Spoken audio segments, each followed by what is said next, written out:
This episode of Keys to the Shop is brought to you by Prima Coffee. Whether it's espresso machines, manual brewing devices, or general coffee shop needs, they seek to pursue the most innovative coffee products, both domestic and abroad, to offer their customers. Find out more at prima-coffee.com.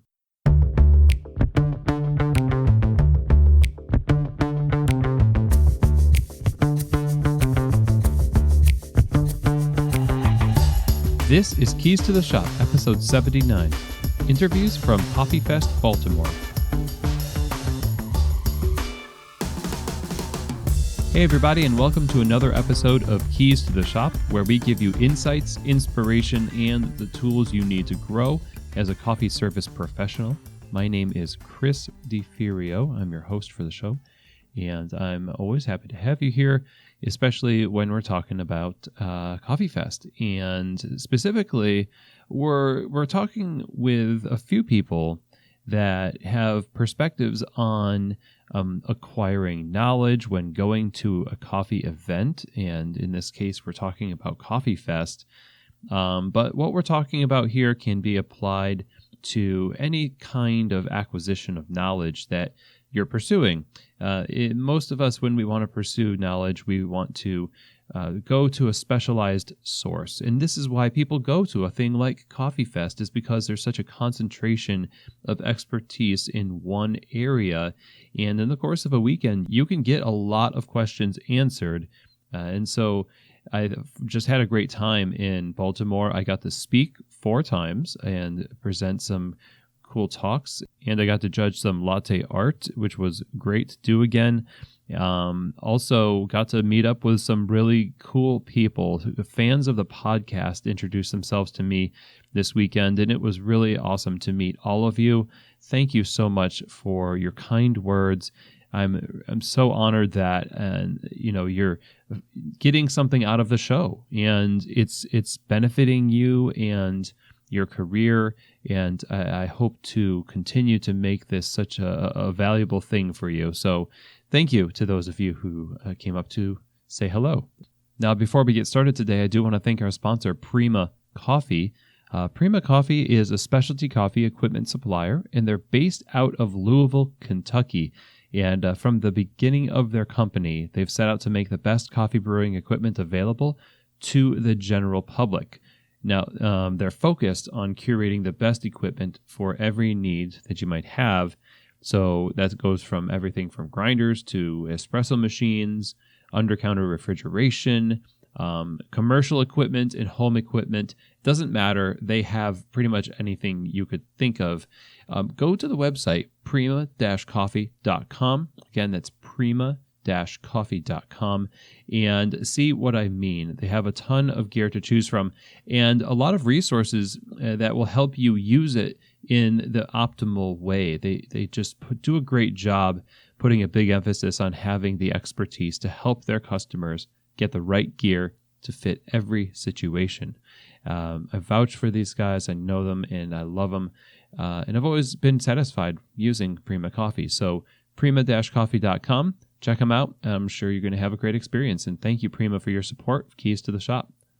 Now, I'm really pleased to announce a new sponsor for Keys to the Shop, and a big welcome to Pacific Foods and their amazing Pacific Barista series that we all use in our shops. A lot of us use Barista series in our shops. I do, and I love it. The Pacific Barista series line of non-dairy performance beverages is designed specifically for professional baristas and the standards for excellence that they demand. So whether it's almond or soy, coconut or rice, its ability to take heat for steaming and produce an unmatched silky texture and keep the flavor balanced and focused on coffee, it makes it a perfect choice for your cafe menu. So visit pacificfoods.com to learn more about the Barista Series line of non-dairy beverages. You know, Pacific is a huge supporter of specialty coffee, and they have demonstrated their passion for the community over and over and over again by listening to and serving the needs of real specialty coffee professionals and the customers they serve. So again, visit pacificfoods.com, see how the Barista Series can elevate the performance of your non-dairy game. So now to our episode from Coffee Fest 2018 in Baltimore. I got the opportunity to sit down and chat with Matt Milletto of Water Avenue Coffee, the American Barista and Coffee School, baristaexchange.com, and kind of pick his brain a little bit about his perspective on, what people should have in mind when they come into a thing like Coffee Fest. And, he runs a class called kind of freshman orientation, I think it's called, at Coffee Fest that helps people kind of calibrate their expectations and approach such a focused weekend the right way to get the maximum impact for themselves and their businesses. So he has some great insights to share. And then we talk with Steven Zimmerman. So Steven is a fantastic guy. I just love this guy. He is a fan of the podcast, and I really appreciate his kind words. We got to meet for the first time in Baltimore, and his story about starting his now 1-year-old business, the Coffee Enthusiast, a brewing company, is just inspiring. He has just a contagious passion about him, and his experience as a first-time attendee as well, and along with his story about his business, I think it is kind of like a mini Founder Friday in the middle of this episode. So I hope you really enjoy that. It was really an awesome little chat I had with him. And then we talk with Coffee Fest show director, Erika Lowery, who's been with Coffee Fest for over 20 years. And she kind of caps off our interviews talking about the goal that Coffee Fest has for what it's presenting to people that need answers to questions to have successful retail shops, successful coffee businesses. Erika has put so much time, energy, and passion into making Coffee Fest the best that it can be. And her and the team over the weekend in Baltimore did such a fantastic job bringing a ton of value to attendees, presenters, and exhibitors alike. So without further ado, let's listen to Matt Milletto, Steven Zimmerman, and Erika Lowery from Coffee Fest Baltimore 2018. So I'm here at Coffee Fest in Baltimore 2018 with the one and only Matt Milletto of American Barista and Coffee School, Barista Exchange, Water Avenue Coffee. And we're talking about the Coffee Fest experience and educational experiences. How are you, Matt? I'm very good, Chris. Thank you. A little tired? Yeah, These things, they are hard on your feet, but it's kind of a sweet feeling of tiredness, like done good work here. Yeah, it's been a good weekend.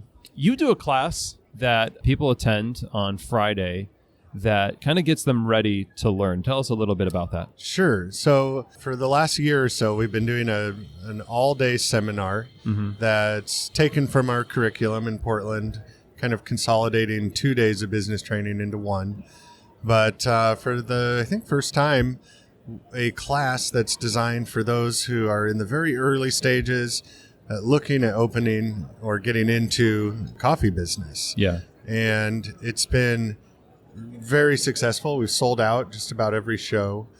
And what I've found is so interesting is that there's so much information that people need prior to making these big decisions, getting into this industry. Yeah. But what I've also just have seen is an interest in this industry from, people that may have been successful in other industries who are starting to look at the coffee industry, but don't quite understand what it'll take to be profitable, and then realistically what it means to be successful in coffee, which is a little bit subjective. So giving very clear info on everything from margins and, aspects of the industry that need to be present beyond just the financial side of it is kind of been an interesting theme, especially this weekend. Okay. So that is one of the themes that people are telling you they're looking for. I think I'm answering questions a little differently in the sense that if you've got to have the passion for, of course, the product, but also what does drive you as an entrepreneur? Is it purely financial? Would you be better off putting $250,000 into a mutual fund in 10 years, making 10, 12% interest on it, or working 12, 14-hour days for multiple years to make 10, 12%? Yeah, bleaching your jeans and getting coffee stains on your shirts, Yeah, and I've been talking more about, what it means to be in the mindset of a innovative, creative, successful retailer. And I think that is evolving as we evolve in the industry. So somebody coming to an event like this is obviously looking for expert advice, and they're also looking for just a lot of knowledge from vendors. They're looking for the right products, the right this, the right that. What I'm interested, because you and me both have been going to Coffee Fest for a long time. What would you say are some of the major hangups that people have that come into an event like this, or I guess in educating themselves in general, Google searching, that prevents them from getting the right information and kind of falling prey to some things that maybe won't serve them? Sure. It's a good question. I think for someone who's pretty new to the industry, Coffee Fest is just a big eye-opener, just, awareness of the industry, but also coming into Coffee Fest in the mindset of, I'm going to go and talk to everyone and kind of, look at how related businesses are competing for my business, or we have people that we'll talk to in our booth about training or education, and they'll say, okay, well, I'm going to go talk to your competitors and pick which one. It's like, well, really this should be a mindset of learning about this community, before you've ever signed a lease, you don't necessarily need to go taste 6 different chocolate sauces, or I think there's so much going on that it can be a little overwhelming, or maybe harder to create that necessary timeline, especially for a new business. Do you feel like people make hasty decisions? Maybe, or just there's an overwhelming amount of information that some of the foundational fabric of what they really should be thinking about or putting in place can sometimes be, diluted a little bit by... Yeah. I mean, that's nothing of Coffee Fest's fault. I think it's just good for people to come in with a goal for the weekend, and if you're an existing business, absolutely, you're going to see a lot of great products that might be easily implemented. But if you're, brand new to the industry, absolutely, I think taking Coffee Fest as a time to immerse yourself in the community, talk to people that are new to the industry, that have been in the industry 20 plus years. Yeah. I think, what I'd recommend for a attendee is really think about what your goals are.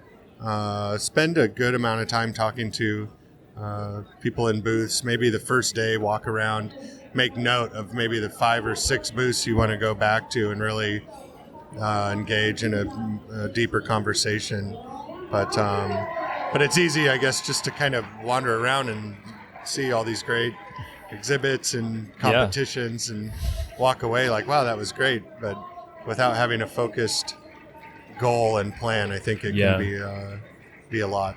What do you do afterwards, right? Like, you get home and you unload your bag and you've got a lot of brochures, you've got a lot of ideas, but without that plan, there's no slots to put all of that stuff in, right? Sure. So what would you say is the next step for somebody that leaves an event like this, or if they happen to have some kind of educational session in their local SBA gives a class. Right. I mean, because this could apply to anything you're doing that kind of is new that you have to immerse yourself in as an educational effort. So after you've acquired all that information, let's say Coffee Fest, in your home, in your kitchen, what next? So I would hope that you could get enough information to really go home and digest everything you learned over the weekend and truly sit and think and try to realize what your true passion is. We're seeing a lot more people look at getting into not just maybe retail, but also roasting and learning about, the process, the business, and really deciding what drives you and making a decision on your path that reflects that passion. Yeah. I don't think, I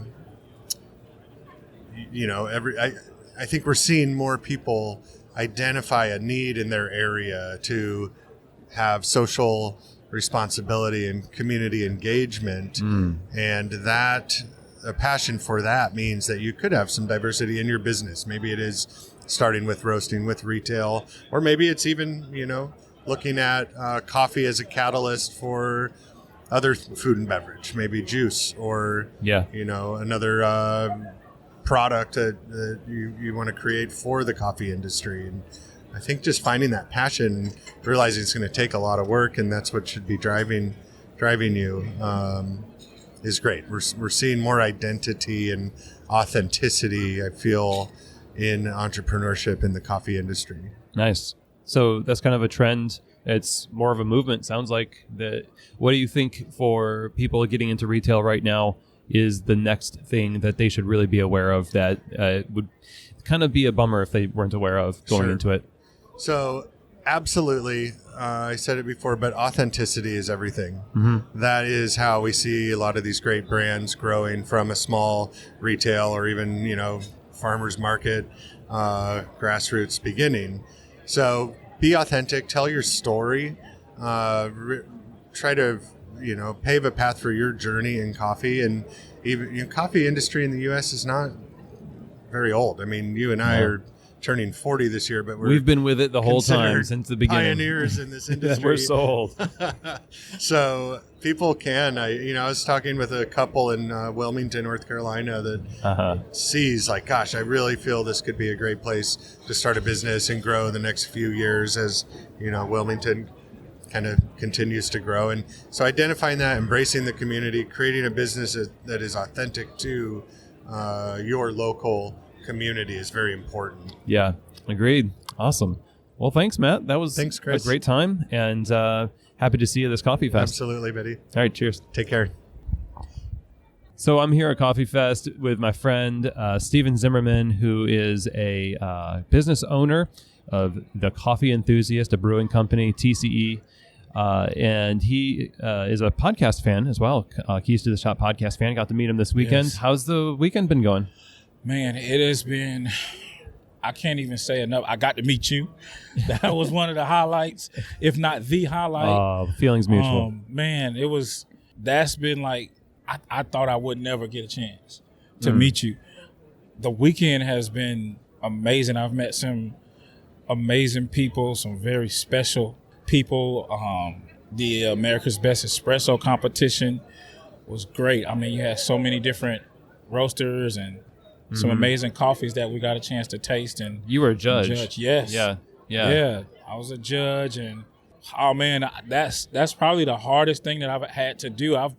I played rugby before at the University of South Carolina, but the America's Best Espresso competition was by far the hardest thing that I've had to do, even over rugby. Some hard choices. Yes. Mm-hmm. Yes, you had string theory schools out of Philly. Philly hit hard. They had Elixir. Surprised we didn't have Reanimator in the mix. But you had Coronation, Ceremony, Lil Amps, Coffee, Red Rooster. We were just talking about Red Rooster. Exactly. I can't really say enough about my experience. This is my first one. First Coffee Fest. Yes, this is my first Coffee Fest. We've only been in business for a year. So we haven't been to Expo. This was the closest to us. We're about an hour and 40 minutes out. So we had to make the trip. What do you, so you and your family are here. Yeah. And that's no small investment. Yep. So what makes you want to come to an event like this? People come to Coffee Fest and have an idea of what it's going to be like and what they want to get out of it. What was the motivation for you to take time and money and the hassle of like carting everybody around, to go to Coffee Fest? Man, honestly, Chris, it was like my dream has been to create a job for myself in coffee, or even higher ed where I came from, where I could have my family with me and expose my children to different stuff, expose myself to different things so I could grow. And that was the motivating factor, really, my kids and growth to come here. It's well worth the investment. Coming down the road, traveling with 3 young ones. I mean, everybody's hungry. Everybody got to use the bathroom. It's a fun hassle. Right. You know what I mean? Right. So that's the thing. exposing my children and stuff, showing my children how they could build something for themselves. Like they're part owners of the company. They don't realize it really yet, but we wrote them in on the company. So when they graduate from college or, maybe go in the military and they might want to get out, or come home during the summer times and stuff like that, growing up. Because our goal is to get a brick and mortar. We're just event based, but they're owners so they can work for themselves. And they'll already have grown up around this stuff. Yeah. So I want them to get used to it. Coming to Coffee Fest or hopefully going to Expo one day will expose them to this type of atmosphere. They'll know, they'll know the green coffee people, Intercontinental, Olem, Bodie Leaf, people like that. Yeah. They'll grow up around that kind of stuff. They'll know the software, Cropster and Artisan, and doing all these different things. I think we're in America, we're going in a different direction, opposite from, which is not bad, getting a college education, but we're going back to like tradesmen and crafts and stuff like that. This is an art. This is something that this is a trade, and I want them to be around it. So. Yeah, some good long-term thinking. Yes. I don't hear a lot of people talk about, what they're doing in their company now for, generations to come. Yeah. But Yes. Would you say it's fair to say that is part of the drive to take on the cost and the energy it takes to go and educate yourself and get yourself immersed in it? Yes. Because like you said, you've only been in business for a year. Yep. And so this is all educational for you too. Yes, it is. Getting myself and my wife, who's my co-owner as well. Like you said, just immersing ourselves in this, in coffee culture. We started off at Starbucks and, doing farmers markets for other coffee houses. So, when we decided to do our own thing, we'd already been exposed somewhat. But this is even more exposure. It's even more immersion into the culture. All the people that we see in Barista Magazine are here. All the you guys, podcasts we listen to, they're here. So it's like this is like a concert to us. Yeah, it's like other people are dedicating a significant portion of their lives to coffee too. It must feel slightly validating. Yes, it is. And we have like right now what me and my wife are going through. We're going through like imposter syndrome, like real bad. Because people are starting to recognize us just a tad bit. But we're like, do we belong? You know what I mean? Like, is this real? Sure. Are we real? Are we validated? And we go through that every single day, every single week, every single month that we've been around.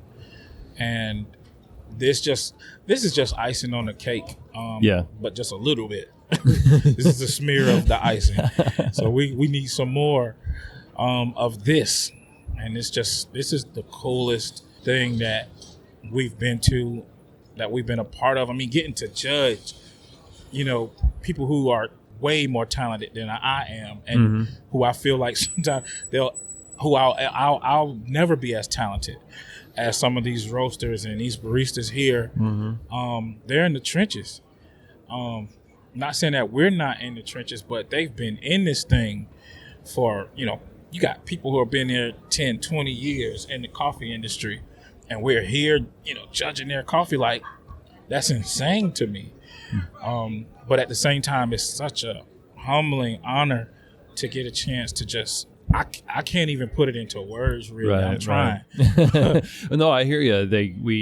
I feel like sometimes it's easy to look at a magazine or an event and videos and things like that where, somebody's expertise is put into a package, a company. Yes. That's what you're doing. And believe it or not, I think at some point, 5-6 years down the line, maybe sooner, somebody's going to be just starstruck by meeting you because you represent a company that they respect, and that's probably already happening because of the people you're serving. So people meet you in the grocery store. This happens with baristas sometimes.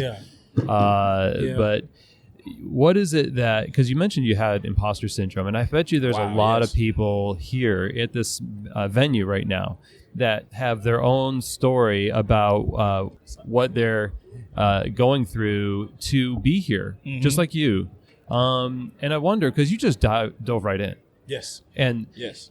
So what would your recommendation be to somebody who is, they're wanting to start their own company, they're wanting to start their own shop, they're coming to an event like this, and they walk through the door and they're just like, oh, wow. Man, to just do it. Like you said, just dive in. There's no amount of money. This is just my opinion. There's no amount of money that you can save up and a loan that you can apply for to chase after something that you feel passionate about. Just go ahead on and do it. I mean, you're gonna have to do it one day if that's what you want to start something.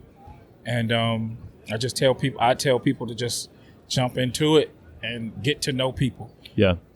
Shake some hands, hug some people, drink some coffee. That's what we're doing all weekend. All weekend. Catch some coffee cramps. Do that to yourself, because that's part of the pain in this process. Catching those coffee cramps, pinching pennies. We're doing it now. Taking this trip. This was, you got hotel fees, you got gas, you got food, you got all of that stuff. I mean, that's money you could save, but for what?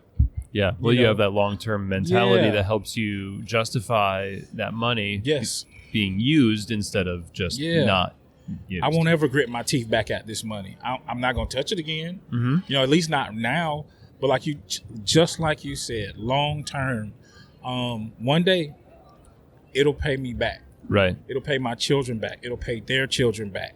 It'll pay some other kid that might be looking. I don't know who's looking at us. You know what I mean? So, some other kid might say, I want to open up a shop. Most people are, especially, it's no strange, other people that might be listening to the podcast. They can't see me, but I'm African-American dude. You know what I'm saying? You got the Lim Butlers. You got Randall over at Elixir. It's a lot of people of color in coffee, but where I come from, you're pressured to go to college. You got to go to college. You got to be this doctor. You have to be this lawyer. You have to be this, politician. You got to be somebody that's huge, a different, more.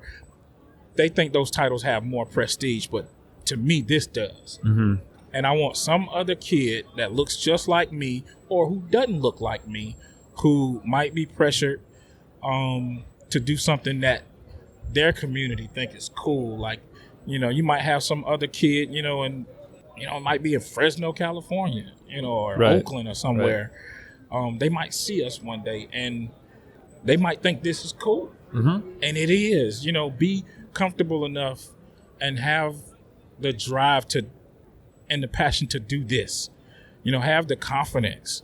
You gotta have some gall, to leave stuff behind or the norm behind to do something outside of the norm. This is, it seems big to me right now. You guys are superstars to me. But somebody might see, a LeBron James. They feel like they got to be LeBron. They feel like they got to be somebody else. Be who you are and do coffee. Right. It's cool. This is cool. Yeah. It's cool to think that your example can remove that stumbling block of thinking you have to elevate yourself to this position that might not satify your soul. Yeah. Just so that you can prove something to somebody else, but you haven't proved anything to yourself necessarily. Absolutely. And this is, why not? Why not represent this? You know what I mean? Like we talked yesterday a little bit, and we're talking about, and it's another thing, there's no mistake that I'm a believer. And I want people to make no mistake about that. I am a believer, and there's nothing better than to represent coffee in the same manner that you would represent the faith. You know what I mean? When I go outside of those four walls of the church, I don't have him in, on a shirt, but he's in me, and it has to come out in my actions, my my deeds, my words. And it's the same thing you got to take into coffee. You can't be pretentious. You can't look down on anybody. You don't drink, Ethiopia. Yeah. You like Folgers. Yeah. Just take them by the hand if you can, but slowly, and start to introduce. Sit with them. Take your shoes off and be humble with this thing. Love it. And because coffee, this industry to me is precious. You know what I mean? You can't just push it on people, but you can scoot it and usher it on over to folks. And if you do it to me in that manner, people will pick up on it. More people will pick up on it, and it'll be less pretentious. It'll become the norm, but you gotta be honest with yourself. Yeah, if it does become the norm, we still want to take it to another level. Sure. We always want people to try to climb a ladder and to scratch to get to that next level. And what the coffee industry is. Yeah, this is just a step in that direction.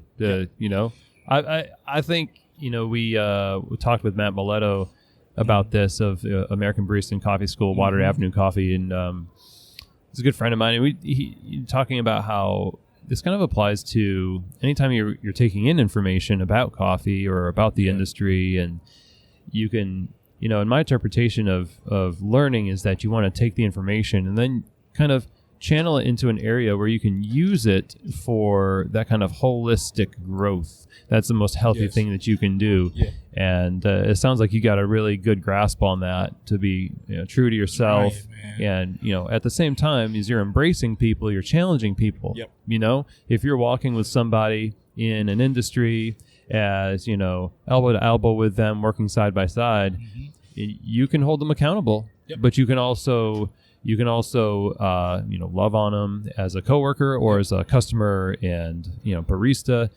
And like you said earlier, we're drinking coffee, shaking hands and hugging. Oh, yeah. I feel like that could be a good, synopsis of what a coffee shop could be like for a community where people do that in the walls of your store at the Coffee Enthusiast. Yes. That's the whole goal. We want people to feel comfortable. When we do get our brick and, because we're going to get it one day, soon or later, we'll get our brick and mortar, and we want people to feel like themselves when they come into a place. We want people to feel comfortable. When somebody's coming in, if we want to provide jobs for our communities, wherever we may end up.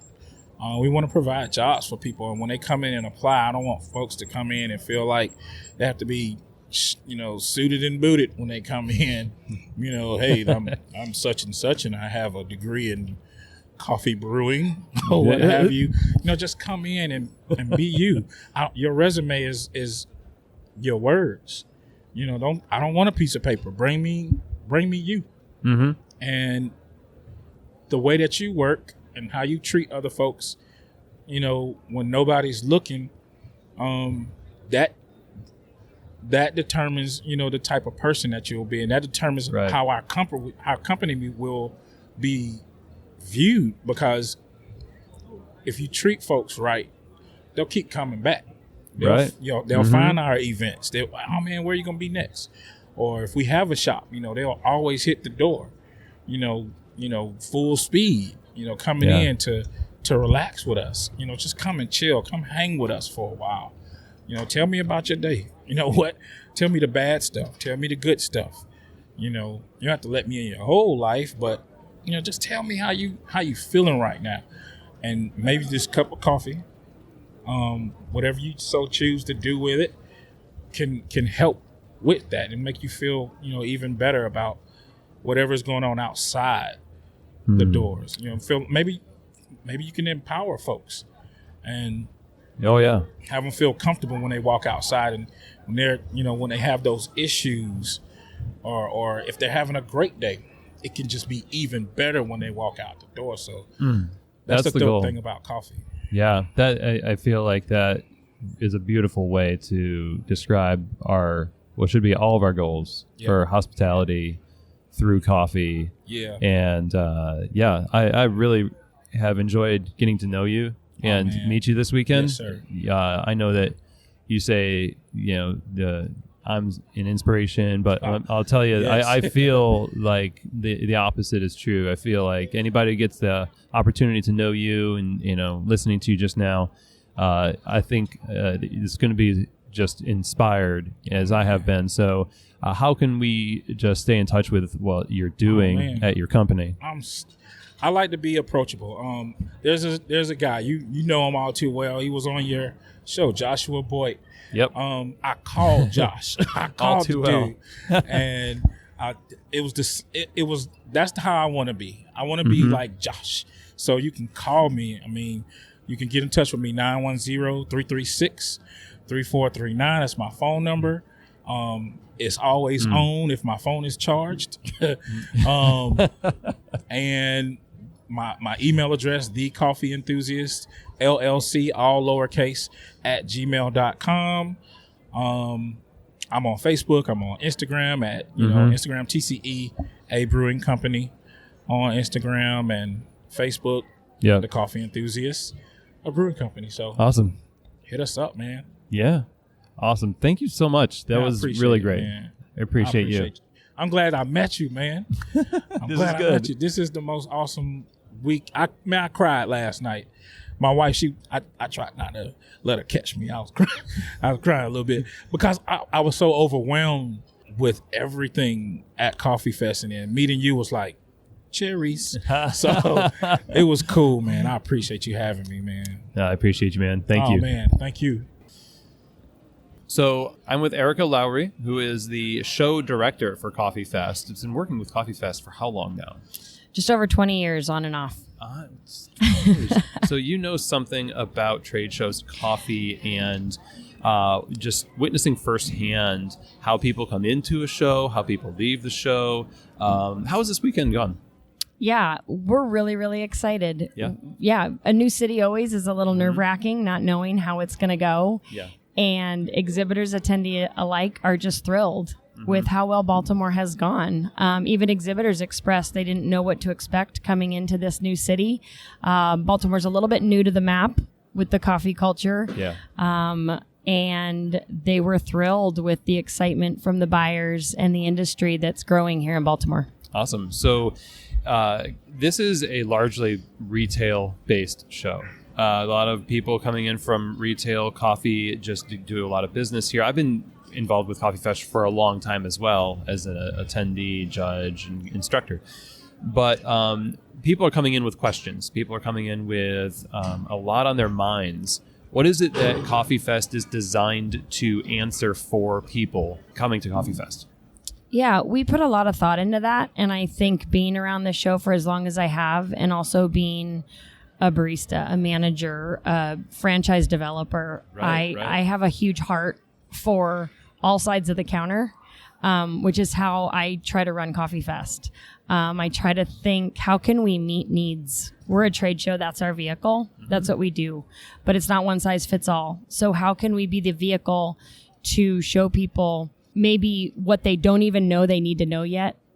And also bring to attention of business owners that maybe have been in the business a long time, of what's new and what's evolving, and maybe how they can grow their business in areas they didn't even think or know they wanted to grow it. Yeah. So really encompassing the needs of people in the industry or people getting into the industry in a one roof, bringing together the knowledge, the companies, and the education that can benefit everyone and anyone. And then they can pick and choose once they get here. Also making it extremely reasonably priced for them to come here. $60 for 3 days for what we provide, I think is pretty great and something we're proud of. As well as rotating it around the country so people don't have to fly across the country to get the information they need. We give them 3 different opportunities to make it available to everyone. Right. And they are going to have another opportunity in Denver, LA, and then I think New York after Correct. that. And do you want the announcement of where the Midwest show will be for 19? Let's Because have it. we just signed the contract. Here first. We will be June of 2019 for the first time in Indianapolis. Oh, wow. congrats. Yeah, we're That's excited. Really close to where I am in Louisville. That's yep, awesome. we try to bring it as close to you as possible, Chris, because we appreciate your involvement. Yeah, just for me. So that's exciting, and as a Midwestern town, that's going to be awesome to have something like Coffee Fest in that area. But I was thinking about as I watch people go into Coffee Fest, each one of them has all of these things, these questions they want answered, and it changes over time as people give you feedback about what they want from a show or what they want from an educational track. In 20 years of being involved with Coffee Fest, how have you seen that change? What are people asking now that's different than what they used to be asking for before? That's a great question. I think we used to look at it as the business basics were always the same, and so we kept offering those.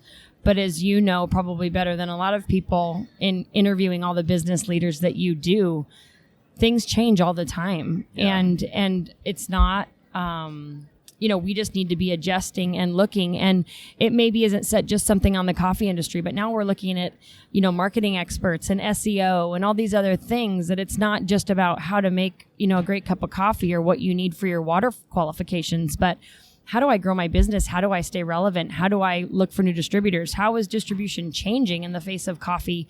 There's so much to learn that we reevaluate every year and reset ourselves to try to be in line with what's going on. And I think as long as we do that, we'll continue to be successful, and partnering with all kinds of new organizations in every city that we go to and asking them what's going on and what challenges they're facing in their area will help us as well. And success for you and for Coffee Fest is to be relevant to the needs of people coming to the show.